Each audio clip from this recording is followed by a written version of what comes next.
शांति। आज 10 दिसंबर 2025 बाबा के महावाक्य। मीठे बच्चे, चैरिटी बिगन्स एट होम, अर्थात पहले खुद आत्माभिमानी बनने की मेहनत करो, फिर दूसरों को कहो। आत्मा समझकर आत्मा को ज्ञान दो, तो ज्ञान तलवार में जौहर आ जाएगा। मीठे बच्चे, चैरिटी बिगन्स एट होम, अर्थात पहले खुद आत्माभिमानी बनने की मेहनत करो, फिर दूसरों को कहो। आत्मा समझकर आत्मा को ज्ञान दो, तो ज्ञान तलवार में जौहर आ जाएगा। प्रश्न: संगम युग पर किन दो बातों की मेहनत करने से सतयुगी तख्त के मालिक बन जाएंगे? उत्तर: पहला, दुख सुख निंदा स्तुति में समान स्थिति रहे, ये मेहनत करो। कोई भी कुछ उल्टा सुल्टा बोले, क्रोध करे, तो तुम चुप हो जाओ, कभी भी मुख की ताली नहीं बजाओ। दूसरा, आँखों को सिविल बनाओ, क्रिमिनल आई बिल्कुल समाप्त हो जाए। हम आत्मा भाई भाई हैं। आत्मा समझकर ज्ञान दो, आत्माभिमानी बनने की मेहनत करो, तो सतयुगी तख्त के मालिक बन जाएंगे। संपूर्ण पवित्र बनने वाले ही गद्दी नशीन बनते हैं। ओम शांति। रूहानी बाप रूहानी बच्चों से बात करते हैं। तुम आत्माओं को ये तीसरा नेत्र मिला है, जिसको ज्ञान का नेत्र भी कहा जाता है। उनसे तुम देखते हो अपने भाइयों को, तो ये बुद्धि से समझते हो ना कि जब हम भाई भाई को देखेंगे तो कर्मेंद्रियां चंचल नहीं होंगी, और ऐसे करते करते आंखें जो क्रिमिनल हैं वह सिविल हो जाएंगी। बाप कहते हैं विश्व का मालिक बनने के लिए मेहनत तो करनी पड़ेगी ना, तो अभी ये मेहनत करो। मेहनत करने के लिए बाबा नई नई गुइया पॉइंट्स सुनाते हैं ना, तो अभी अपने को भाई भाई समझकर ज्ञान देने की आदत डालनी है। फिर ये जो गाया जाता है कि वी आर ऑल ब्रदर्स, ये प्रैक्टिकल हो जाएगा। अभी तुम सच्चे सच्चे ब्रदर्स हो, क्योंकि बाप को जानते हो। बाप तुम बच्चों के साथ सर्विस कर रहे हैं। हिम्मते बच्चे, मददे बाप। तो बाप आकर के ये हिम्मत देते हैं सर्विस करने की, तो ये सहज हुआ ना।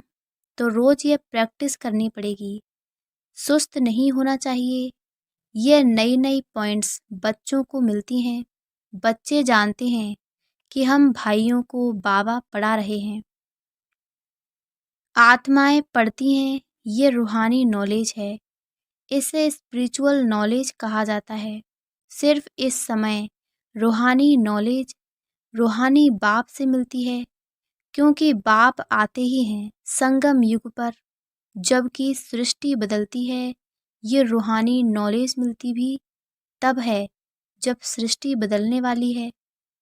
बाप आकर यही तो रूहानी नॉलेज देते हैं कि अपने को आत्मा समझो। आत्मा नंगी अशरीरी आई थी, यहाँ फिर शरीर धारण करती है। शुरू से अब तक आत्मा ने 84 जन्म लिए हैं, परंतु नंबरवार जो जैसे आए होंगे वह वैसे ही ज्ञान योग की मेहनत करेंगे। फिर देखने में भी आता है कि जैसे जिसने कल पहले जो पुरुषार्थ किया, मेहनत किया, वह अभी भी ऐसे ही मेहनत करते रहते हैं। अपने लिए मेहनत करनी है, दूसरे कोई के लिए तो नहीं करनी होती है। तो अपने को ही आत्मा समझ करके अपने साथ मेहनत करनी है। दूसरा क्या करता है उसमें हमारा क्या जाता है। चैरिटी बिगन्स एट होम माना पहले पहले खुद मेहनत करनी है, पीछे दूसरों को कहना है। जब तुम अपने को आत्मा समझ करके आत्मा को ज्ञान देंगे, तो तुम्हारी ज्ञान तलवार में जौहर रहेगा। मेहनत तो है ना, तो जरूर कुछ न कुछ सहन करना पड़ता है। इस समय दुख सुख निंदा स्तुति मान अपमान ये सब थोड़ा बहुत सहन करना पड़ता है।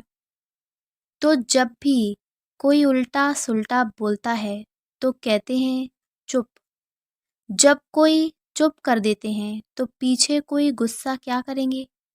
जब कोई बात करते हैं और दूसरा भी बात करते हैं तो मुँह की ताली बजती है।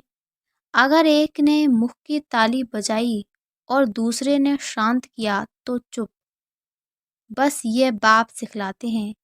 कभी भी देखो कोई क्रोध में आते हैं तो चुप हो जाओ, आप ही उसका क्रोध शांत हो जाएगा। दूसरी ताली बजेगी नहीं। अगर ताली से ताली बजी तो फिर गड़बड़ हो जाती है।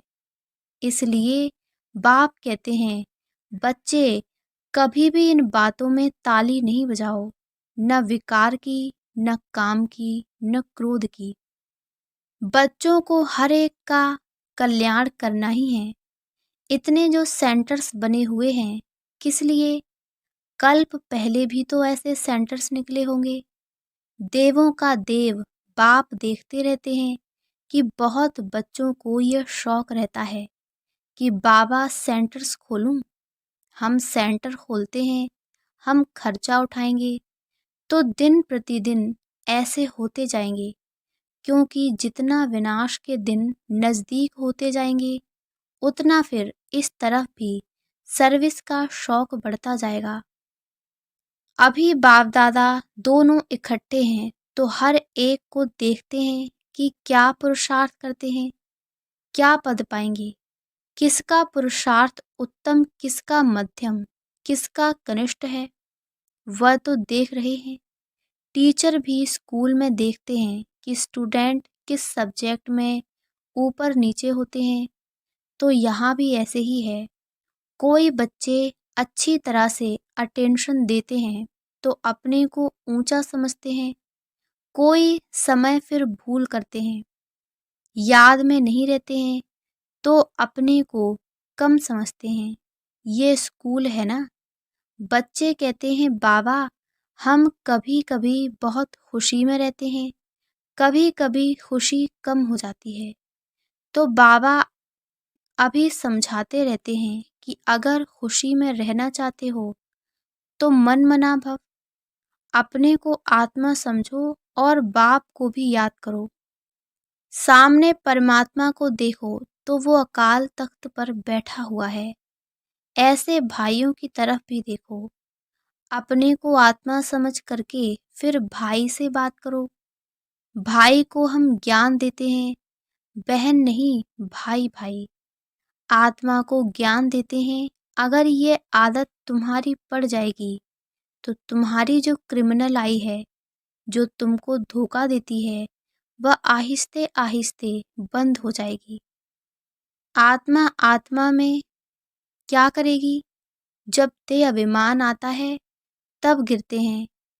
बहुत कहते हैं बाबा हमारी क्रिमिनल आई है। अच्छा, क्रिमिनल आई को अभी सिविल आई बनाओ। बाप ने आत्मा को दिया ही है तीसरा नेत्र। तीसरे नेत्र से देखेंगे तो फिर तुम्हारी देह को देखने की आदत मिट जाएगी। बाबा बच्चों को डायरेक्शन तो देते रहते हैं, इनको भी ऐसे ही कहते हैं। ये बाबा भी देह में आत्मा को देखेंगे तो इसको ही कहा जाता है रूहानी नॉलेज। देखो पद कितना ऊंच पाते हो, जबरदस्त पद है। तो पुरुषार्थ भी ऐसा करना चाहिए। बाबा भी समझते हैं कल पहले मुआफिक सबका पुरुषार्थ चलेगा। कोई राजा रानी बनेंगे, कोई प्रजा में चले जाएंगे। तो यहाँ जब बैठकर नेष्ठा भी करवाते हो तो अपने को आत्मा समझ करके दूसरे की भी प्रकृति में आत्मा को देखते रहेंगे तो फिर उनकी सर्विस अच्छी होगी। जो देही अभिमानी होकर बैठते हैं वो आत्माओं को ही देखते हैं। इसकी खूब प्रैक्टिस करो। अरे ऊंच पद पाना है तो कुछ तो मेहनत करेंगे ना। तो अभी आत्माओं के लिए यही मेहनत है। ये रूहानी नॉलेज एक ही दफ़ा मिलती है और कभी भी नहीं मिलेगी। न कलयुग में, न सतयुग में। सिर्फ सतयुग में सो भी ब्राह्मणों को ये पक्का याद कर लो, जब ब्राह्मण बनेंगे तब देवता बनेंगे, ब्राह्मण नहीं बने तो फिर देवता कैसे बनेंगे। इस संगम युग में ही ये मेहनत करते हैं और कोई समय में ये नहीं कहेंगे कि अपने को आत्मा, दूसरे को भी आत्मा समझ उनको ज्ञान दो। बाप जो समझाते हैं उस पर विचार सागर मंथन करो, जज करो कि क्या ये ठीक है, हमारे फायदे की बात है। हमको आदत पड़ जाएगी कि बाप की जो शिक्षा है सो भाइयों को देना है, फीमेल को भी देना है, तो मेल को भी देना है। देना तो आत्माओं को ही है। आत्मा ही मेल फीमेल बनी है, बहन भाई बनी है। बाप कहते हैं मैं तुम बच्चों को ज्ञान देता हूँ, मैं बच्चों की तरफ आत्माओं को देखता हूँ और आत्माएं भी समझती हैं कि हमारा परमात्मा जो बाप है वह ज्ञान देते हैं, तो इसको कहेंगे ये रूहानी अभिमानी बने हैं। इसको ही कहा जाता स्पिरिचुअल ज्ञान की लेन देन आत्मा की परमात्मा के साथ। तो ये बाप शिक्षा देते हैं कि जब भी कोई विजिटर आदि आते हैं तो भी अपने को आत्मा समझ आत्मा को बाप का परिचय देना है। आत्मा में ज्ञान है, शरीर में नहीं है, तो उनको भी आत्मा समझ करके ही ज्ञान देना है। इससे उनको भी अच्छा लगेगा। जैसे कि ये जौहर है तुम्हारे मुख में, इस ज्ञान की तलवार में जौहर भर जाएगा। क्योंकि देही अभिमानी होते हो ना, तो ये भी प्रैक्टिस करके देखो। बाबा कहते हैं जज करो ये ठीक है, और बच्चों के लिए भी ये कोई नई बात नहीं है, क्योंकि बाप समझाते ही सहज करके हैं। चक्र लगाया, अब नाटक पूरा होता है। अभी बाबा की याद में रहते हैं। तमो प्रधान से सतो प्रधान बन, सतो प्रधान दुनिया का मालिक बनते हैं। फिर ऐसे ही सीढ़ी उतरते हैं। देखो कितना सहज बताते हैं। हर 5000 वर्ष के बाद मेरे को आना होता है। ड्रामा के प्लान अनुसार मैं बंधायमान हूँ। आकर के बच्चों को बहुत सहज याद की यात्रा सिखलाता हूँ। बाप की याद में अंतमति सो गति हो जाएगी। ये इस समय के लिए है, ये अंतकाल है। अभी इस समय बाप बैठ करके युक्ति बतलाते हैं कि माँ में कम याद करो तो सदगति हो जाएगी। बच्चे भी समझते हैं कि पढ़ाई से ये बनूंगा, फलाना बनूंगा। इसमें भी यही है कि मैं जा करके नई दुनिया में देवी देवता बनूंगा। कोई नई बात नहीं है। बाप तो घड़ी घड़ी कहते हैं नथिंग न्यू। ये तो सीढ़ी उतरनी चढ़नी है। जिनकी कहानी है ना, उसको सीढ़ी उतरने और चढ़ने का काम दिया गया। ये नाटक ही है चढ़ना और उतरना। याद की यात्रा से बहुत मजबूत हो जाएंगे। इसलिए भिन्न भिन्न प्रकार से बाप बच्चों को बैठ सिखलाते हैं कि बच्चे अभी देही अभिमानी बनो। अभी सबको वापस जाना है। तुम आत्मा पूरे 84 जन्म लेकर तमो प्रधान बन गई हो।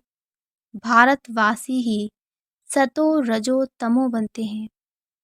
दूसरी कोई नेशनलिटी को नहीं कहेंगे कि पूरे 84 जन्म लिए हैं।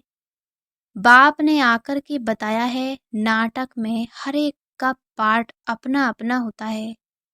आत्मा कितनी छोटी है, साइंसदानों को यह समझ में नहीं आएगा कि इतनी छोटी आत्मा में यह विनाशी पार्ट भरा हुआ है।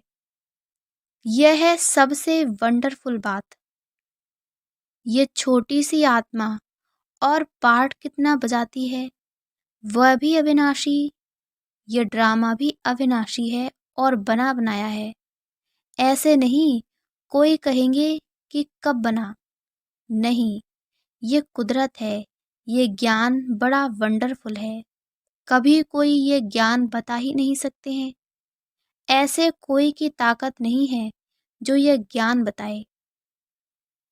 तो अभी बच्चों को बाप दिन प्रतिदिन समझाते रहते हैं, अभी प्रैक्टिस करो कि हम अपने भाई आत्मा को ज्ञान देते हैं, आप समान बनाने के लिए, बाप से वर्षा लेने के लिए, क्योंकि सब आत्माओं का हक है।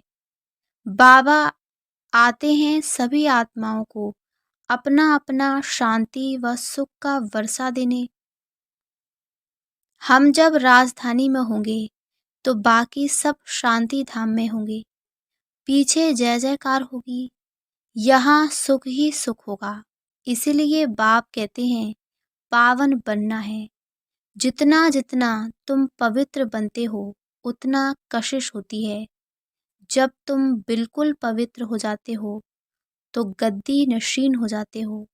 तो प्रैक्टिस यह करो, ऐसे मत समझना कि बस ये सुना और कान से निकाला। नहीं, इस प्रैक्टिस बगैर तुम चल नहीं सकेंगे। अपने को आत्मा समझो, वह भी आत्मा भाई भाई को बैठकर समझाओ। रूहानी बाप रूहानी बच्चों को समझाते हैं। इसको कहा जाता है रूहानी स्पिरिचुअल नॉलेज। स्पिरिचुअल फादर देने वाला है। जब चिल्ड्रन पूरा स्पिरिचुअल बन जाते हैं, एकदम प्योर बन जाते हैं, तो जाकर सतयुगी तख्त के मालिक बनते हैं। जो प्योर नहीं बनेंगे वो माला में भी नहीं आएंगे। माला का भी कोई अर्थ तो होगा ना। माला का राज दूसरा कोई भी नहीं जानते हैं। माला को क्यों सिमरते हैं? क्योंकि बाप की बहुत ही मदद की है, तो क्यों नहीं सिमरे जाएंगे। तुम सिमरे भी जाते हो, तुम्हारी पूजा भी होती है और तुम्हारे शरीर को भी पूजा जाता है, और मेरी तो सिर्फ आत्मा को पूजा जाता है। देखो, तुम तो डबल पूजे जाते हो, मेरे से भी जास्ती। तुम जब देवता बनते हो तो देवताओं की भी पूजा करते हैं, इसलिए पूजा में भी तुम तीखे, यादगार में भी तुम तीखे, और बादशाही में भी तुम तीखे। देखो तुमको कितना ऊंचा बनाता हूँ। तो जैसे प्यारे बच्चे होते हैं, बहुत लव होता है तो बच्चों को कूल्हे पर, माथे पर भी रखते हैं। बाबा एकदम सिर पर रख देते हैं। अच्छा, मीठे मीठे सिकी लदे बच्चों प्रति माता पिता बाप दादा का याद प्यार और गुड मॉर्निंग। रूहानी बाप की रूहानी बच्चों को नमस्ते। धारणा के लिए मुख्य सार। पहला, गायन और पूजन योग्य बनने के लिए स्पिरिचुअल बनना है, आत्मा को प्योर बनाना है, आत्माभिमानी बनने की मेहनत करनी है। दूसरा, मनमना भव के अभ्यास द्वारा अपार खुशी में रहना है। स्वयं को आत्मा समझकर आत्मा से बात करनी है। आँखों को सिविल बनाना है। वरदान, मास्टर रचयिता की स्टेज द्वारा आपदाओं में भी मनोरंजन का अनुभव करने वाले संपूर्ण योगी भव। मास्टर रचयिता की स्टेज द्वारा आपदाओं में भी मनोरंजन का अनुभव करने वाले संपूर्ण योगी भव। मास्टर रचयिता की स्टेज पर स्थित रहने से बड़ी आपदा एक मनोरंजन का दृश्य अनुभव होगी। जैसे महाविनाश की आपदा को भी स्वर्ग के गेट खुलने का साधन बताते हो, ऐसे किसी भी प्रकार की छोटी बड़ी समस्या व आपदा मनोरंजन का रूप दिखाई दे, हाय हाय के बजाय ओहो शब्द निकले, दुख भी सुख के रूप में अनुभव हो, दुख सुख की नॉलेज होते हुए भी उसके प्रभाव में न आए, दुख को भी बलिहारी सुख के दिन आने की समझें, तब कहेंगे संपूर्ण योगी। स्लोगन, दिल तख्त को छोड़ साधारण संकल्प करना, अर्थात धरनी में पांव रखना। अव्यक्त इशारे, अब संपन्न व कर्मातीत बनने की धुन लगाओ। कर्म करते तन का भी हल्कापन, मन की स्थिति में भी हल्कापन। कर्म की रिजल्ट मन को खींच न ले। जितना ही कार्य बढ़ता जाए उतना ही हल्कापन भी बढ़ता जाए। कर्म अपनी तरफ आकर्षित नहीं करे, लेकिन मालिक होकर कर्म कराने वाला करा रहा है और करने वाले निमित्त बनकर कर रहे हैं। यह अभ्यास बढ़ाओ तो संपन्न कर्मातीत सहज ही बन जाएंगे। अच्छा, ओम शांति, ओम शांति, ओम शांति।